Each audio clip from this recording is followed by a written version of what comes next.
Welcome to For the Love of Books, Bees Books Edition, a podcast by North Lanarkshire Libraries.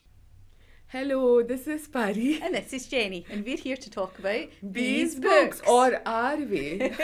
Because the reason we sound so defeated is, well, several reasons, but the most pertinent reason is this is our 100th Almost, yes. time trying to record this. We've had some technical glitches, so we don't actually know No. if you are listening to This could be another episode that just disappears into the ether. doesn't exist. It only exists in our hearts. And if you remember, minds. our last one was our best episode It was ever. this might be our second best episode ever, or it might trump that one. But with the theme, maybe we should have expected this actually. That's true. Given that Bee's theme for us was last minute panic, this actually tracks. We should.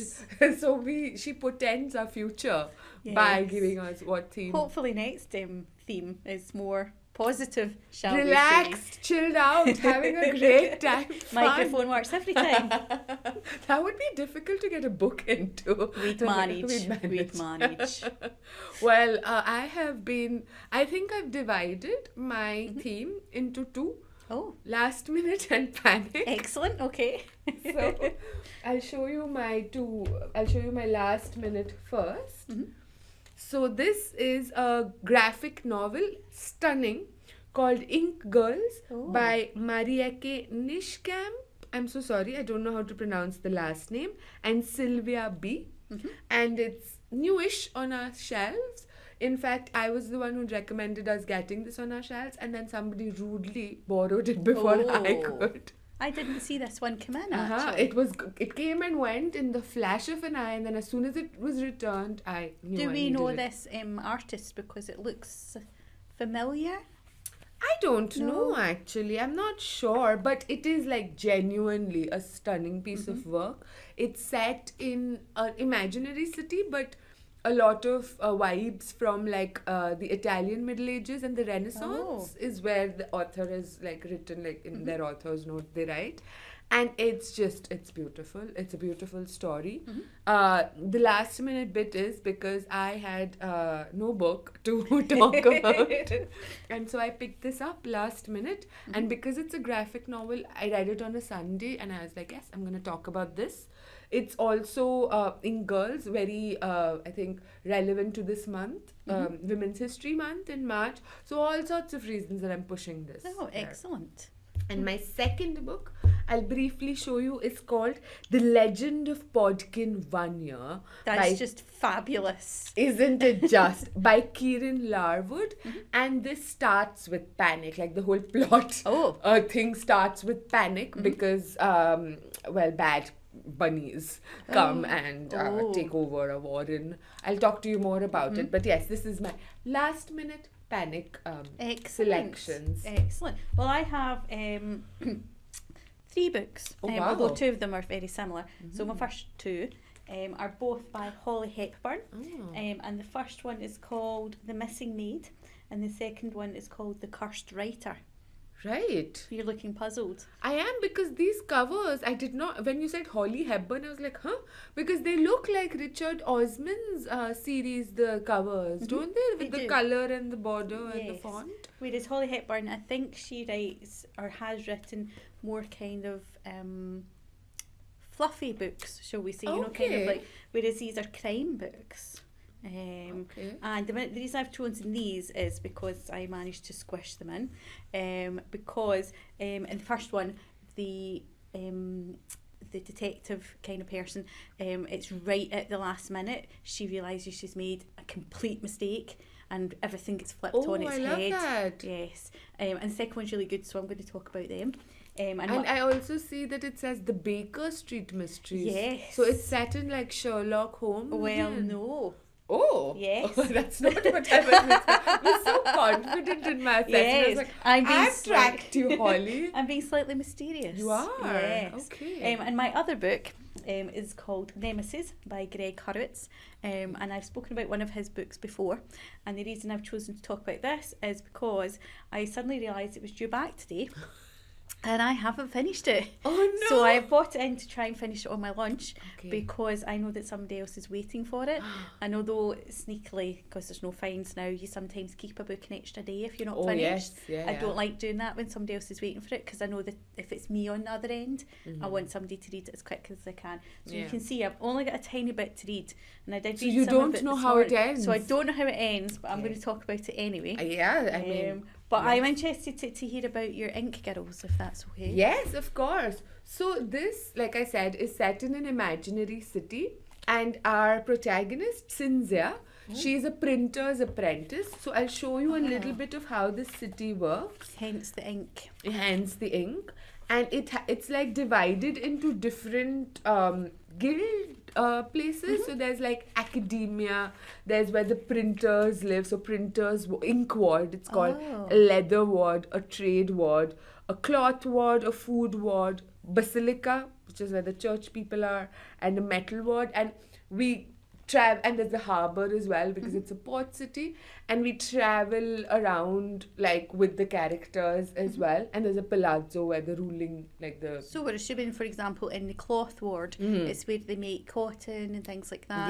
yeah Food ward, they grow food. they sell food. Sell food, Yeah, so there's okay. like a market and stuff because it is a city, so I'm assuming the food grows outside and then they like import it through the ships and things And that the come ink in. ward seems quite large. And it is, so like there's the mill and stuff. Like I loved looking at these images because, you know, you read about sort of the Middle Ages or like these guildy places like in Fly By Night by Frances Hardinge and all these other kinds of things. Here we can see it, and they all, like every few sort of chapters, you can follow the path of the protagonist when she's moved from one place to another, like literally see it on the map, which helps you envision it in such a cool way. And I'm assuming that they can move around. It's not They like... can. Okay. So it's like a pretty good city, as in the ruling class, from what we see from her perspective, is like pretty okay.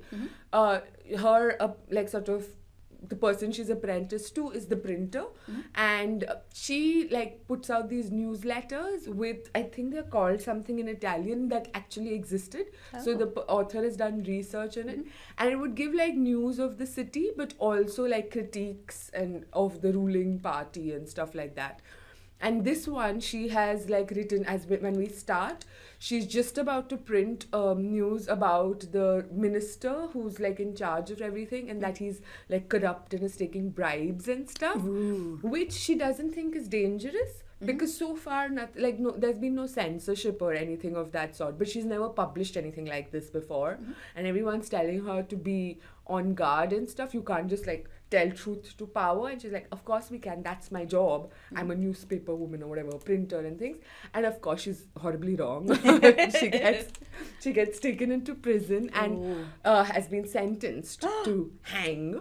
Oh. Yes, because they think that what she's done is treasonous, because when she's put this news out there, it sowed doubt into other people's minds and other guilds' minds, and now they're questioning things that they took for granted. And you can't have that in a peaceful city. City. So there's like this, that's where we start. And so this apprentice, she runs away, and she wants to like prove that this wasn't lies, that it was actually truth. So she has to find the proof, and that's what the story is about. And where did she get the story from? Yes, so that's what we find out throughout the book. Like she had sources, but because as a journalist, she doesn't call herself a journalist here, but that's basically what she was. She wanted to keep them anonymous, but she did want to fact check her claims because she didn't want to just make stuff up.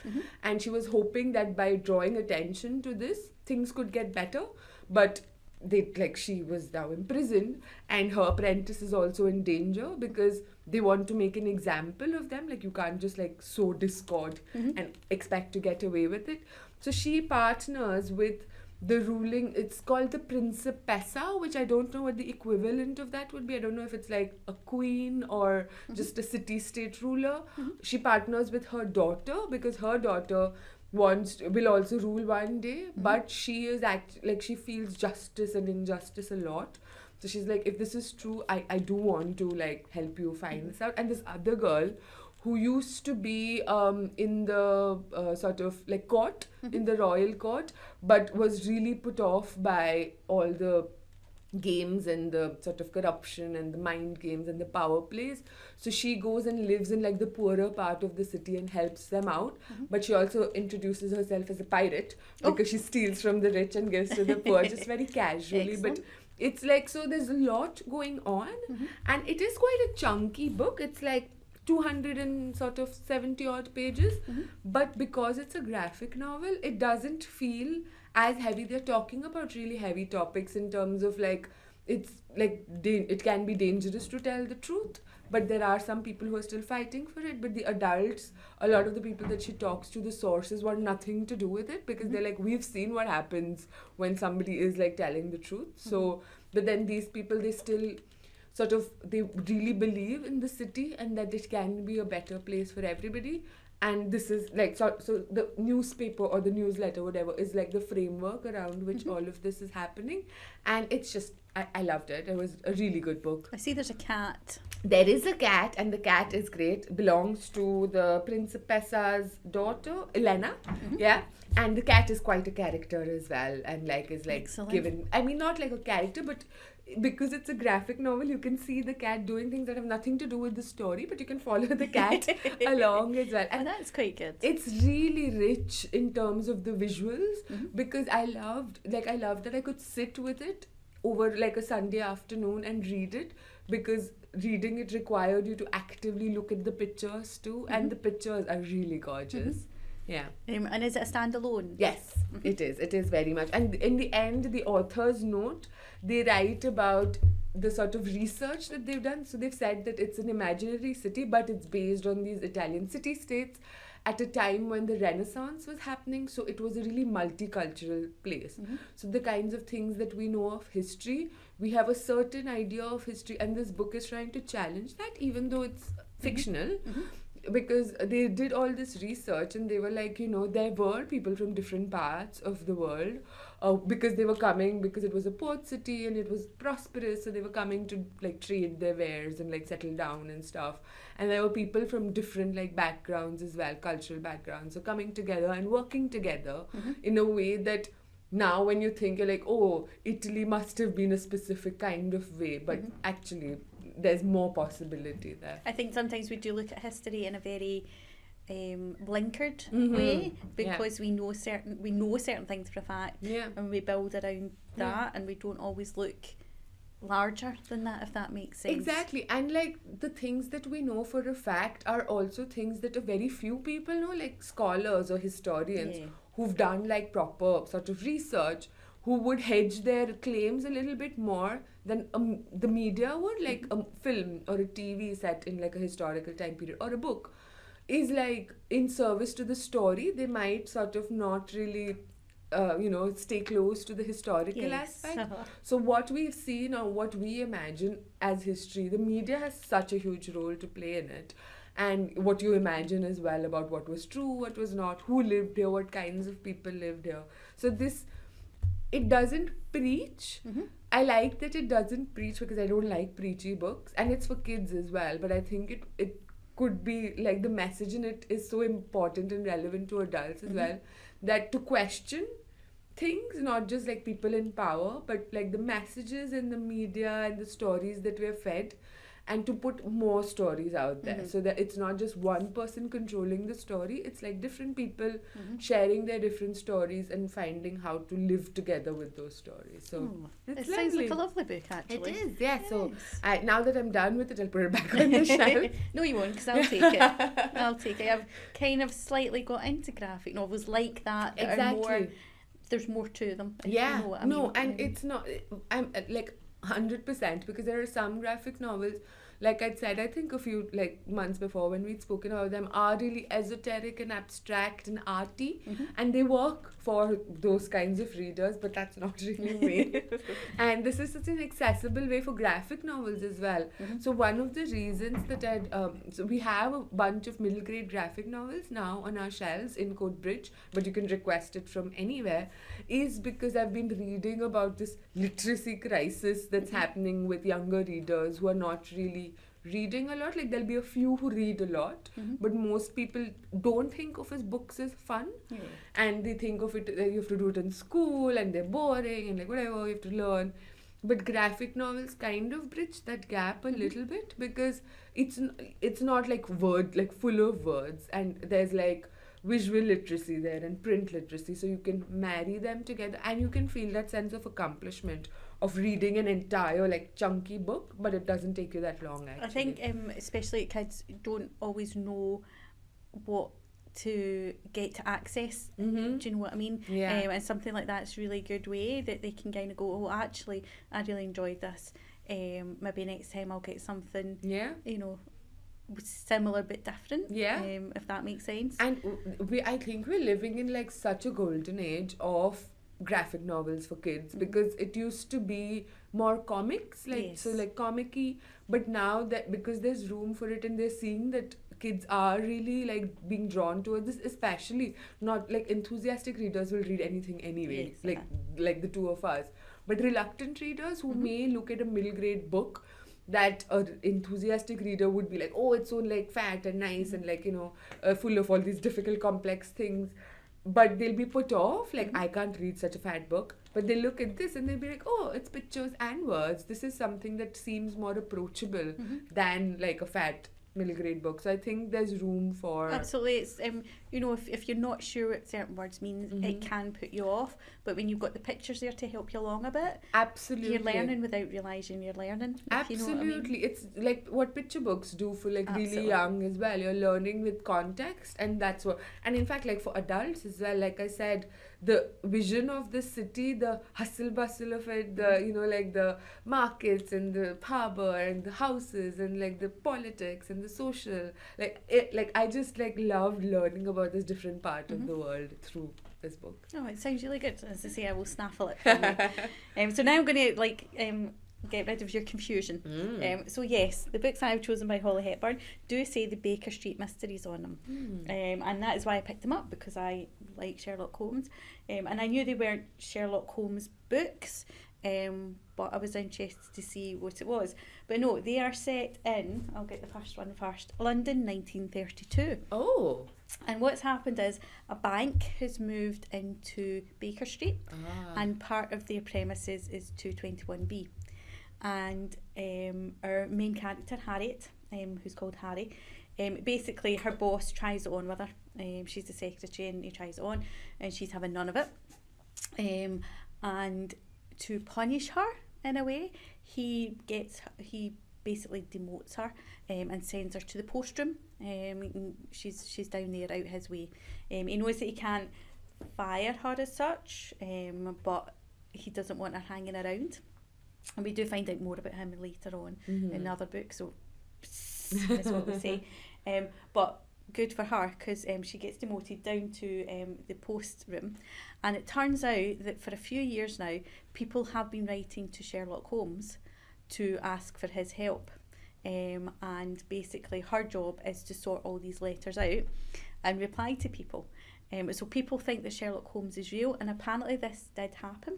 So it tells you a wee bit at the back, and of course I've not got my glasses, but basically that it did happen. In 1932, the Abbey Road Building Society moved into their new headquarters, and some of it was 219 to 229 Baker Street. And basically they got a lot of letters addressed to Sherlock Holmes. I love that. From people who believed he was real. Yeah, and will solve their life's problems. Yeah. And there were so many, they were forced to employ somebody to reply, who basically became the secretary to Holmes, who kind of played along with the belief that it was a real person and basically told them he'd retired. And as we know, Holmes did retire and keep bees. So this is fiction, but based on the fact that somebody got employed to do that. So she's sent downstairs, Harry, and we find out she's kind of from a rich background, but she's kind of quite independent in a way. So although she's from a rich background, when she goes home it's a big mansion. She's trying to make her own way, so she's got this job, and so she doesn't want to give up on it, because she wants to make her own way. She likes living, she likes, owning her own flat, that kind of a thing. She's not standoffish or anything about, her family or anything, but she just feels that she needs to do her own thing. Yeah, otherwise what are her options? Get married. Then that's exactly what her mum wants her to do. Her mum, come home for Christmas. Oh look, the Pendergasts are coming. They have a son about your age. As an Indian daughter, that is very relevant. And her family's lovely. She's got two brothers, I think, and they're also trying to not be pinned down to anything, but they're boys, so they get to live a life slightly differently than her. So she's determined to keep this. She's not wanting to, because basically bad manager wants her to quit and just go on her own way, and she doesn't want to do that. So she knuckles down and starts replying, and obviously in those days, you're sitting typing a letter on a typewriter, and basically, the answer is, sorry, Holmes is retired, go to the police. And some of the letters are quite old, they've been coming for a few years, so obviously, it's quite random, sometimes it's like, Holmes, could you come and find my cat who's disappeared? Now, if Sherlock Holmes had been real, that's not a mystery he would have wanted to solve. No. So she replies and says, but as she's going through the letters, a few of them kind of speak to her, as it were. So in the first book, The Missing Maid, basically this the sister of the maid writes to Holmes and says, my sister has been accused of stealing, and now she's disappeared. This isn't, my sister, etc., etc. And because Harry kind of is in those circles with people who have maids and live in London, she thinks, I could, have a wee look at this. And basically she ends up becoming Sherlock Holmes's assistant. But of course she's a woman, and there is no Sherlock Holmes, so she has to be quite creative. So she invents a name, which she does for the letters. She doesn't want to answer from the bank, and she doesn't want to answer from Holmes, so she makes up a name which I can't remember. And so she goes and visits the family, and she kind of gets embroiled in all this stuff that's going on.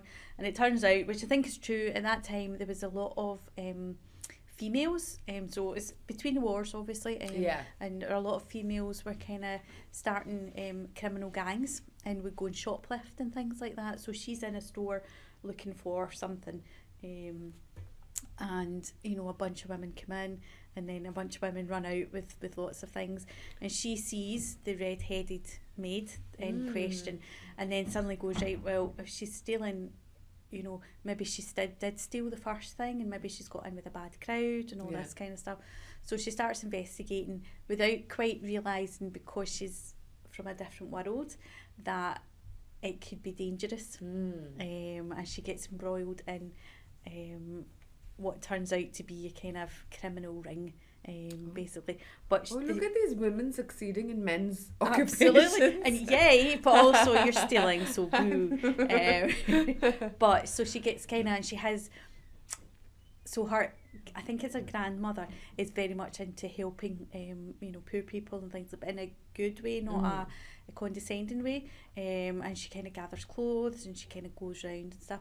So Harry has quite a wardrobe that she can have access to. So suddenly, she's actually stepping into Holmes's shoes, and kind of slightly harder because she's a woman. Holmes is very good at disguising himself, but that was expected of that time, that if you're a person, but if you're a woman person, that wouldn't have happened. But there are advantages, I'm sure, to like being a woman, because you're so overlooked and like looked at as like, you're like dumb as rocks, so you can't really. And she does take advantage of that a couple of times.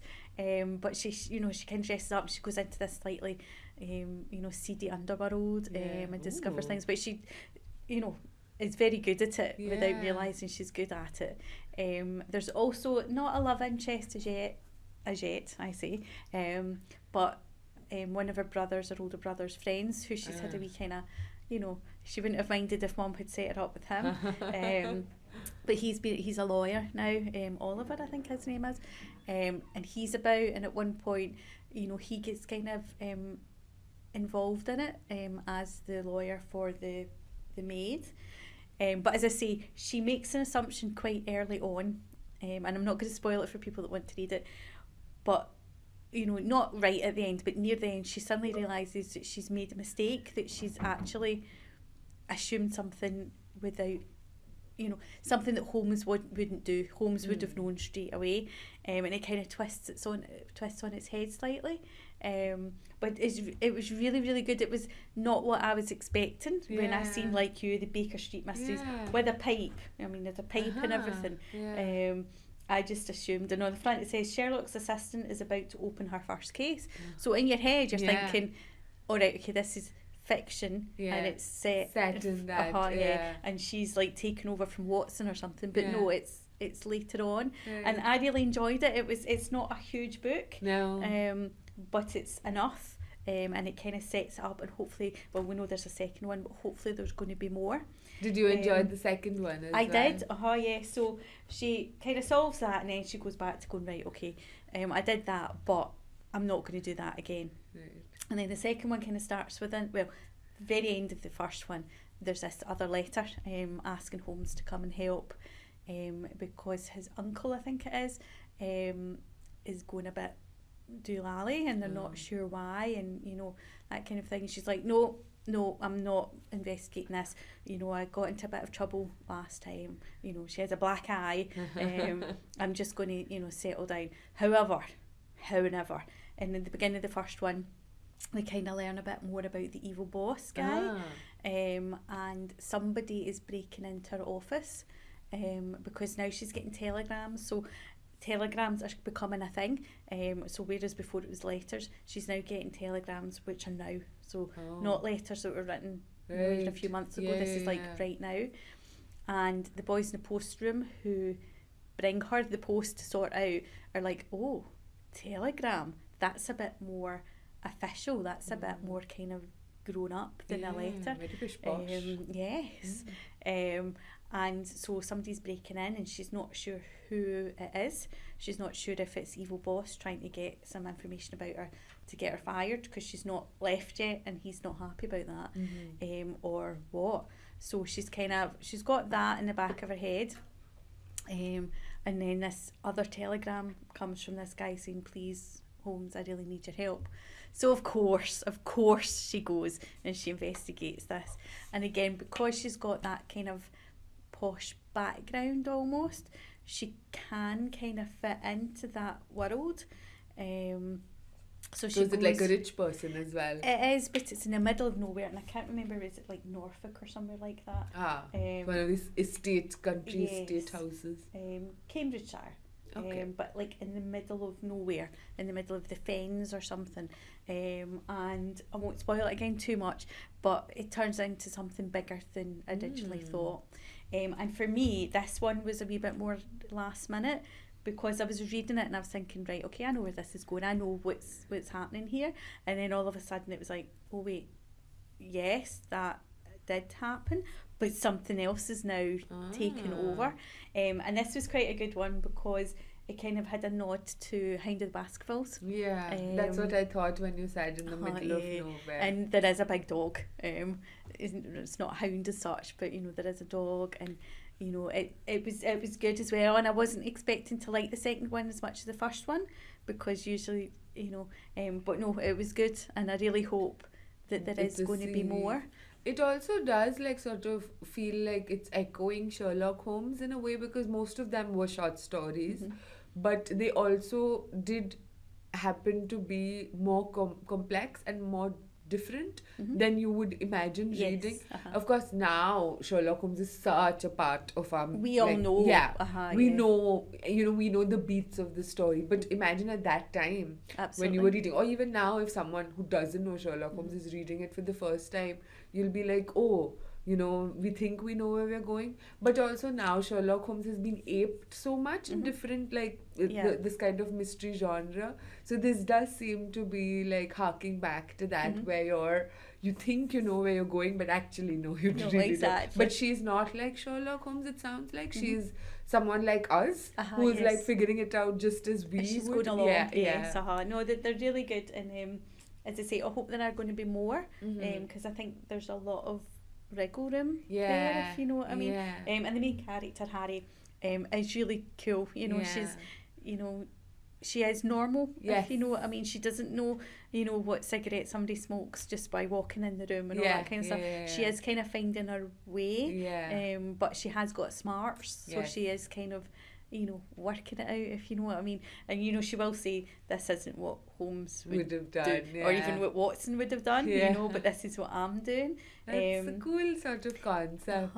And I like the idea that people were writing to Holmes, not even the author, but actually writing to Holmes to come and help. And as I say, sometimes she'll mention the letters, and it will be things like, you know, my cat disappeared, or the butcher undercharged me, or overcharged me, or, you know, strange things like that, which I'm sure, had Holmes been a real person, and I think sometimes it is kind of alluded to, that he would get people asking stuff, and he'd be like, no, that's far below me. That's like, you know. Absolutely. Do you know the kind of people who come into a library when we're here and then want to write letters to different kinds of people?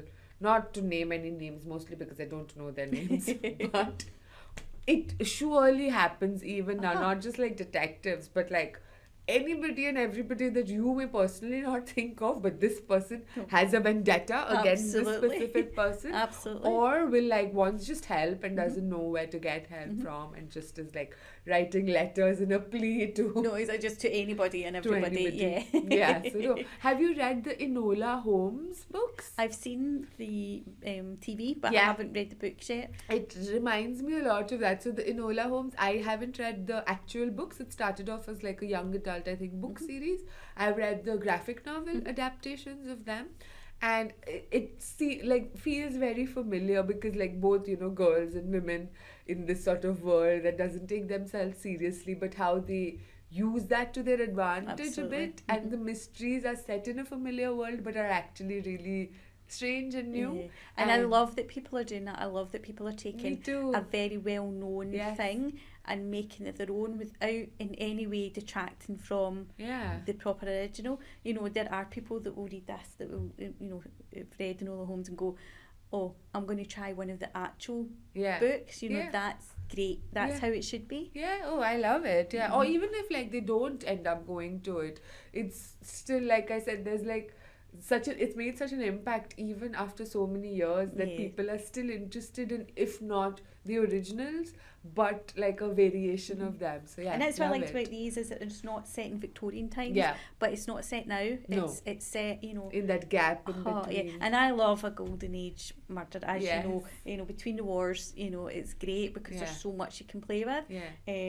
And you know, there's hints to our brothers not being quite old enough to go to the First World War, but you know, hints about Dad and things like that. And you know, we all know that there's going to be another, you know, and they don't quite know that. So they're in that kind of time where it is a golden age, that they, you know, and I love that they've taken Victorian times and plonked it right there. It's like a mix of modern and old-timey and something new. I love that.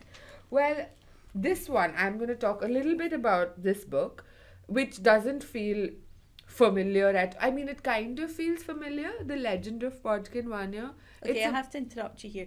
It's not going to be like Watership Down, is it? No. Okay, so there's not going to be floods of tears and dramatic music in the background. Okay. Oh, I have heard of Watership Down. I've never read it. I have the book. I have the book in my Bombay house. And I didn't know any of the trauma, but I have since learned that it is traumatic. I just don't know. I just don't know. I know people here seem to have been particularly traumatized by the TV show or the movie or something. So there'll be lots of people listening that if you mention Bright Eyes to them, they'll go. Oh, wow. But hopefully this is not going to do that. This is not that. No, because Watership Down was also written for children, which is I guess it took I mean, I guess kids might be able to handle it, but adults can't. This one is very much for kids, and it feels like it's unfamiliar, but it feels like a classic. I was hand-sold this book in this fantastic bookshop in Bath a few years ago. It's called Mr. B's Emporium of Reading Delights. What kind of... imagine that. Yeah. Oh. And it's even better than you can imagine, Jenny, that bookshop. It's like it has these different rooms with like different elements, like sort of signpost with like different like pointing to different fictional and real world like parts of the bookshop. A fantastic children's book space, like there's this non-fiction space in the basement, and there's like a reading spa on the top where you can have like an appointment with a person who will like listen to like the kinds of things that you're going through and will recommend books based on that. It's just the best bookshop I've ever The been fact to. that it's got an emporium Yes. in the title just Reading delight tells you. it's and tells like you. obviously the people there, they seem to love what they do, and you can tell that like just walking around the shop. I was just like, this is the kind of places I go to. And so like I was chatting to one of the booksellers there, and he said that he had like a child, and we were chatting about books, and he's like, he really likes this book. And I bought it based off of that, and then I never read it for 5 years. I kept it on my shelf, as you do. But because February was like reading my own books month project, I did read this, and I have instantly requested the second book in the list because I enjoyed it so much. So I'll tell you what it is, how it starts. It's set, I think, in like a future or an alternate world, like either a future world or an alternate world where humans don't seem to exist. It's rabbits who've like taken over, but there are hints that there used to be another world and something happened, and the rabbits have become like the lords of the big world. Yeah, species. so they've become the species. But this book starts off, I know I said it starts off as panic, but it actually starts off like in the future a little bit, where Podkin 1 year has become legendary. Like there's like storytellers who go to different like parts of the sort of rabbit kind world, I don't know what it's called, and like tells tales and stories of legendary things, and all these kids and people like adults, they know these things but they still want to hear. So it's kind of like an old-timey world, but it seems to be set in another different kind of world. And Podkin 1 year has become this hero, but this person who's telling the story is starts with how Podkin became who he became. So it starts off with he's the spoiled son of a chieftain of a particular warren, doesn't want to be chief, is always like sort of playing pranks, and is not like taking school very seriously or like fighting lessons very seriously and stuff, but he is going to become the chieftain because even in that time Girl Rabbits, his older sister, is not considered for the role. But so there's like only a few warrens at that time. Now when we start this story, there's like a well-established like sort of community of rabbits, like all underground cities and things. But at that time they were still starting out. But there's also like rising danger of these people called the Gorm, who they don't quite know how they started. There's hints of it here, but they seem to have been like iron meshed with rabbits. And the iron is sentient and seems to have taken over these rabbits, and these rabbits become super bloodthirsty and they want to take over the world of rabbits. So they start off at a particular warren. So the panic starts as they're celebrating whatever their version of Christmas. It's called something, it's basically like the winter eve festival, the sort of equinox festival. And they're like celebrating, and then suddenly the Gorm appear and they have to flee. The Gorm, they don't know this at the time, but they seem to be specifically looking for certain relics in different warrens. And his father stands up to them, but his mum and aunt like make sure that the kids are away. So on the cover you see Podkin, you see his older sister and his young baby brother, and they have to run and seek refuge from a different warren. And that's what the story is about, that they're sort of trying to like find a safe place to live, but in the process they're finding out more about the world and how they can like sort of do something, and how this like Do sort something, of okay. like resisting but not resisting because they're still just children, but like finding a little bit like in Girls, finding like small pockets of resistance, because the Gorm are like these, it's like Mordor, this big like sort of thing, but they've not become as established. But this is when they are doing that. They're like going to all these wardens. So the first warden they go to for refuge, they find out later, this is a bit of a spoiler, but it's like only in the first third of the book, that it's been taken. And they didn't know, they trusted it. And that's when he loses the ear. So he starts off with Potkin 2 years and then becomes Potkin 1 year. And it just, so it goes, he finds like a forest witch at one point. They find a forest witch who knows the future and like helps him. Subtly finds like this blind guardian in like this underground market sort of thing, who also helps them because he knew his father. So it feels like, you know, those tales, like a folk like an tale. epic. It's like an epic, and it's all about rabbits. So it's Fair enough. It's really good. Like, I didn't expect, even though like I love that bookshop and the bookseller was a lovely man to talk to, I didn't expect to love this book so much. I like that you still bought it. Oh yeah. Oh yes. I was like, oh, he sold it to me, I have to buy something. I was like, oh, it'll be a souvenir from like a fantastic trip. Fair enough. But no, and there's like, I think 5 books at the moment. So it ends as a standalone. I mean, it's kind of a standalone, but with room for more. So it's like different kinds of legends. So in this one, a specific chapter ends, and like, but another one begins. And then in the second and third, I'm assuming like the legend grows and the heroing and the epicing like grows more. And do you know what the second one's called? No, but I do have it at home. So Well, that's no use to us, I Pari. should know it, no. And do we have the books? We do have the first one for sure, and the second one, I'm sure if we don't, our librarians would be happy to request for us, because it like feels like it would be a classic. I like though that it's epic and everything, but it's bunnies. It is bunnies. So there's Good bunnies no- and bad bunnies and yes. medium bunnies. But you can create those bunnies in your head however you want. However, I've just noticed on the front it says, with stunning interior illustrations by David. Somebody flicked away. Buy it. There are. I actually completely forgot about the illustrations because they're not such. Oh yes. So this is the Gorm. Oh. Yeah, they are like, and it's like a rabbit crossed with a reindeer crossed with a kind of robot. So it's made of like iron, the armor. They wear this iron armor, but the iron seems to have like become one with the bunnies.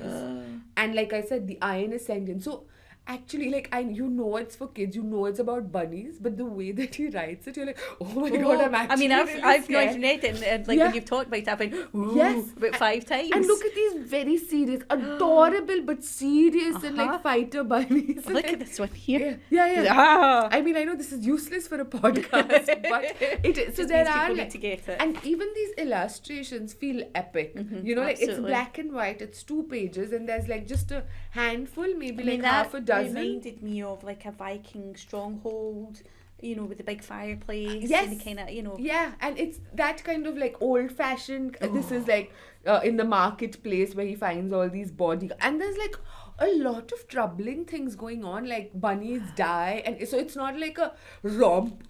It's not like hijinks. There are hijinks because they're children, but it feels like this grand scale of a world that you know nothing about except that it has bunnies in it. But I think that's the sort of talent, the skill of the writer, that he makes you believe, like all disbelief is suspended, and you're like, I care very much about what happens to this bunny world, and like it's such a good time. It's such a like just a fun time to read, and just beautiful illustrations as well. And yeah, you don't need them, but they make it so much better. Oh, it just looks fabulous. You've absolutely sold it to me. Yes, I mean, I read children's books anyway for work and for fun, but I think more people are sleeping on the fantastic aspects that children's books provide to you, like an experience. So yes, these are my 2 last-minute panic books. Well, I'm going to talk very quickly about my other one, because I guess we've been talking for ages. Yes. So, Ray Kurwitz, Nemesis. So, Remind me, what was the other book you spoke about? Lone Wolf. Ah, yes. So basically, the main character is a kind of so he was taken through the orphan project, which was where they took orphans and basically made them into a dispensable. Is that the word? killing machines, basically. right. So they go out and do the things for government that the government can deny. You know, they'll go into bad situations and take out a leader that shouldn't be there, and the government can say, no, that wasn't us, but yay, this leader's gone. But it kind of went off the rails slightly. So every orphan is given a letter, and our main character is Orphan X, and he's like one of the last ones. So yes, it's a bit like a wee child kind of a book, but I enjoy it much more. The character himself, Evan, is what he's known as, is quite OCD, because basically he was taken when he was an orphan at 8 or 12, and kind of moulded into this. But his handler also wanted to keep him human, didn't want him to become, you know, just somebody who went out and killed and didn't have any empathy or anything. So he's quite an interesting character. And at the end of the last book, we find out about something. So he's quite a loner, but through the series, he's kind of gathered, as they do, gathered people around him. And one of them, Tommy, who makes his weapons for him, we find out something about him at the end of the last book, and it's kind of left on that kind of, ooh, what's going to happen? And then this book basically is Evan trying to find out what happens. And as I say, I've got a tiny bit to read, but there's other stuff happening as well. So at the same time as Evan trying to sort Tommy out, Tommy is trying to sort out, there's been an accident with a friend of his son who's killed somebody. So he's trying to solve that. And then of course Evan comes in and sees things as, you've killed this person, they were a good person, that makes you a bad person, therefore I must, you know, but it's not as black as white as that. So Evan sees one thing, but Tommy's trying to solve another, at the same time as them meeting up and kind of standing off to each other. There's so much in it. There's also the 4 horsemen who have come to what we think is kill Evan on Tommy's behalf, but that turns out not to be true either. And there's like a big gunfight in an old abandoned film movie set of an old western, which is, I've just finished that, and it's just like totally like epic. So it's like, this doesn't feel like the kind of books you usually read. Had I not read the first one, I loved it, I would not have. But because the main character's so interesting, and you can see throughout the series he's becoming more human because he has gathered these people. So he lives in this big tall apartment block, and he's kind of through time reinforced all the windows. He's got like a secret thing in the room, but he's also like got downstairs neighbours and a housing association to deal with, and it's quite often that he'll come home from a, you know, killing some kind of drug baron, slightly worse for wear, with his heart, you know, bleeding and all that kind of stuff, and he has to hold it together because in the lift he meets the housing association leader, who's kind of saying to him, right, well, you know, we're going to have a meeting tomorrow because people are not putting their rubbish in the right bin chute, and you know, he's sitting there like trying to like put his arm behind him so he can't see the blood dripping and all this kind of stuff, and it's kind of him dealing with the real world at the same time as trying to do all these so he becomes the nowhere man, and basically he helps people, and once he's helped them, they don't pay him, they pass his number on to somebody else who needs help, and you know, it goes through this, but all the help is of a murderess. Mostly there's lots of killing and stuff like that, and cool Imagine fight how scenes. that would work in a library. Like, this book is 2 weeks overdue. God no, man. Call it Orphan X. But yes, he goes out, and like most of the time he is doing good. You know, he's taking out bad people at one point. There's kind of a very high up in government problem that he basically goes, right, okay, we can sit around and, you know, in 3 years' time or 4 years' time this will be worse, or I can just do what I need to do now. You know, it's that kind of thing.